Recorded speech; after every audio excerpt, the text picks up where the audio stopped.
రాజశేఖర రెడ్డి గారిని తింటా ఉన్నారు అంటే జగన్మోహన్ రెడ్డి గారు వైఎస్ఆర్ కాంగ్రెస్ పార్టీ చైర్మన్ జగన్మోహన్ రెడ్డి గారు ఆయన డీసీలు చేసేటప్పుడు ప్రజలకు ఇచ్చిన వాగ్దానంగా ఆయన చెప్పాడు, మా పార్టీకి బలం లేదు, ఈ ప్రభుత్వం సరిగా పథకాలు నడిపించడం లేదు, ఇవి రైతులకు అన్యాయం జరుగుతుందని చెప్పి ఎవరు అవిశ్వాసం పెట్టినా కూడా ఆ పార్టీకి నేను నా ఎమ్మెల్యేని సపోర్ట్ చేస్తారని చెప్పి ఆయన చెప్పడం జరిగింది. దానికోసం ఆ మాటకు కట్టుబడి ఈరోజు ఎవరు పెట్టినారని కాదు, ఈరోజు అంటే అవిశ్వాసానికి మద్దతు ఇవ్వటం జరుగుతూ ఉంది. ఎవరు పెట్టినారని కాదు, మరొకసారి మీ అందరికీ కూడా నేను మనవి చేసుకుంటున్నా, ఎవరు పెట్టారని కాదు, రైతుల కోసం, రైతు కూలీల కోసం, పేదల పక్షాన పెట్టిన అవిశ్వాసం అని ఈ వైఎస్ఆర్ పార్టీ అవిశ్వాసానికి మద్దతు ఇస్తా ఉంది. 6 నెలల కిందట చంద్రబాబు నాయుడు గారు అవిశ్వాసం పెడతానని చెప్తా ఉన్నారు. జల తుఫాన్ అని, లాలా తుఫాన్ అని, ఇంకోటని. ఆ టైంలో కానీ ఒకవేళ పెట్టి ఉండుంటే చిరంజీవి గారు ఆ రోజు కాంగ్రెస్ పార్టీలోకి ఇంకా కలవనప్పుడు ఆ రోజు పెట్టింటే ఈ కాంగ్రెస్ పార్టీ ఆ రోజు ప్రభుత్వం పడిపోయి ఉండదని కూడా నేను అనుకుంటున్నాను. చంద్రబాబు నాయుడు గారికి చిత్తశుద్ధి లేదని నేను అనుకుంటున్నాను. ఇప్పుడు కూడా వైఎస్ అభిమానించే ఎమ్మెల్యేలను డిస్క్వాలిఫై చేయాలని చెప్పి వైఎస్ఆర్ కాంగ్రెస్ పార్టీని వీకన్ చేయాలని కాంగ్రెస్ పార్టీ చంద్రబాబు నాయుడు గారు కలిసి ఆడుతున్న నాటకమని, ఏది ఏమైనా ఎవరైనా రాజకీయాలు చేసినా, ఎవరెంత స్వార్థంగా ఆలోచించినా నైతిక విలువలకు, విశ్వసనీయతకు, సిద్ధాంతాలకు కట్టుబడి వైఎస్ఆర్ను అభిమానించే ఎమ్మెల్యేలు ఈ అవకాశాన్ని వినియోగించుకోవాలని కోరుకుంటున్నాను. అట్లాగే వైఎస్ ఆశయాలను నిర్వీర్యం చేసే ఈ పార్టీకి, పేదలను, రైతులను విస్మరించిన ఈ ప్రభుత్వానికి నేను వైఎస్ సహచరులకు విజ్ఞప్తి చేస్తున్నాను, తగిన ఓటు వేయాలని కోరుకుంటున్నాను. శాసనసభకు సంబంధం లేనప్పటికీ కూడా జగన్మోహన్ రెడ్డి గారిని పార్టీ నుంచి పంపించేశారు, కాంగ్రెస్ పార్టీ పొగబెట్టి పంపించింది అనే విషయాన్ని వచ్చి వారు మాట్లాడడం జరిగింది. మరి వారికి తెలుసు, రాజశేఖర రెడ్డి గారికి మాకున్న సంబంధాలు వారికి తెలుసు.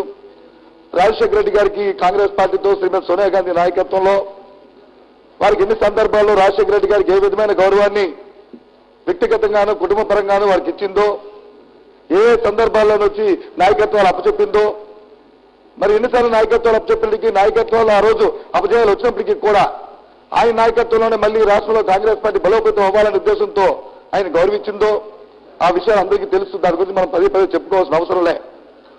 అయినప్పటికీ కూడా ఇవాళ వచ్చి పొగపెట్టి పంపించామా, లేదు రాజకీయ దురుద్దేశంతో ప్రజాస్వామ్యాన్ని వచ్చి రాచరికపు పరిపాలన చేసుకోవాలనే ఆలోచనతోని, లేదు ఆ కుర్చీ వచ్చి శాస్త్రంగా నాకు లేకపోతే మా కుటుంబ సభ్యులకే ఉండాలనే ఆలోచనతోని, ఏ విధమైన ఆలోచనతో చేశారనేది ఒకసారి ఆలోచన చేసుకోవాలి. ఆత్మ పరిశీలన చేసుకోవాలని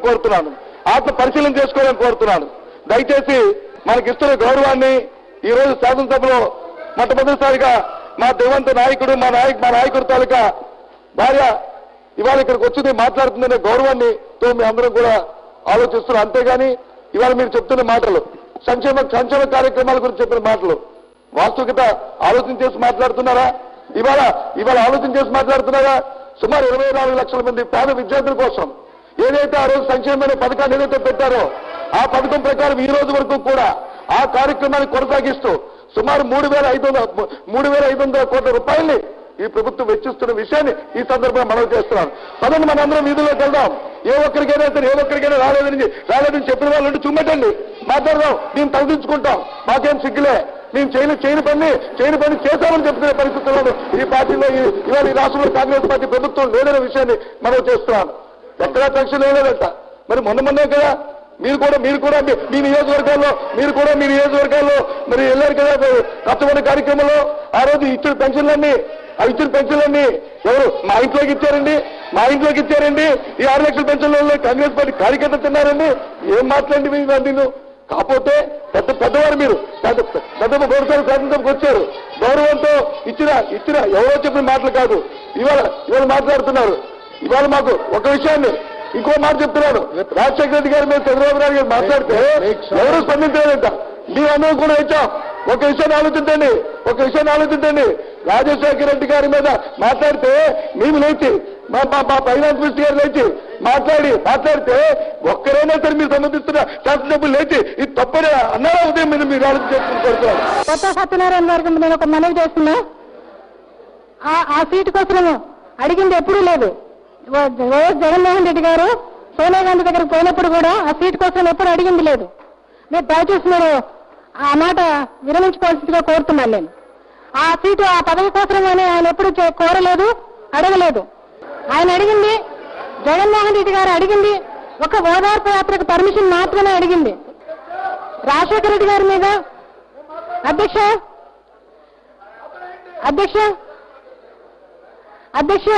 రాజశేఖర రెడ్డి గారి మీద హౌస్ కమిటీ వేసినప్పుడు అప్పుడు ఏమైందండి? రాజశేఖర రెడ్డి గారిని ఎఫ్ఐఆర్లో పేరు చేసినప్పుడు ఏమైందండి అని అడుగుతున్నాను నేను. ఆవేదనతో మాట్లాడుతుంటే వాస్తవానికి ఒక ఆడకూతురుగా ఎవరైనా ఆడవాళ్ళు ఆ స్థితిలో ఉన్నప్పుడు తోటి ఆడవాళ్ళుగా మేము కూడా బాధపడుతున్నాం సార్.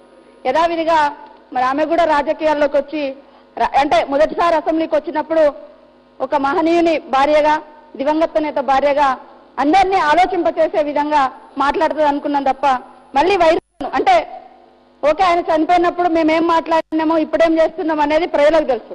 కానీ మొదటిసారి అడుగుపెట్టిన తల్లి ఈ రకంగా మాట్లాడుతుందని మాత్రం మేము ఎక్స్పెక్ట్ చేయలేదు సార్.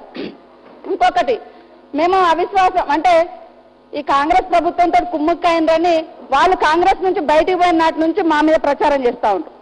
దివంగత నేత చనిపోయినప్పుడు అందరం బాధపడ్డాం. మరి ఆ శవం ఇంట్లో ఉన్నప్పుడే ముఖ్యమంత్రి పదవి కోసం ఏ రకంగా సంతకాలు పెట్టిరో దేశానికి అందరూ తెలుస్తారు. వీళ్ళకి ఆకలైనప్పుడే ఎదుటోళ్ళకి ఆకలి కావాలంటే కరెక్ట్ కాదు సార్. ఈ రోజు మేము ప్రభుత్వం పెట్టినటువంటి ప్రతినిధిగా ఇక్కడ స్పీకర్ ఎలక్షన్ జరుగుతూ ఉంటే ఆ స్పీకర్ గారి ఎన్నికనే ఈ ప్రభుత్వం మీద మాకు విశ్వాసం లేదు, ఈ ప్రభుత్వం ఆధ్వర్యంలో ఉన్నటువంటి స్పీకర్ గారి ఎన్నిక కూడా మేము వ్యతిరేకించడం జరిగింది. వీళ్ళ పదవుల కోసం వీళ్ళు కుమ్మక్కాయి మమ్మల్ని అనేది ఎక్కడిది సార్?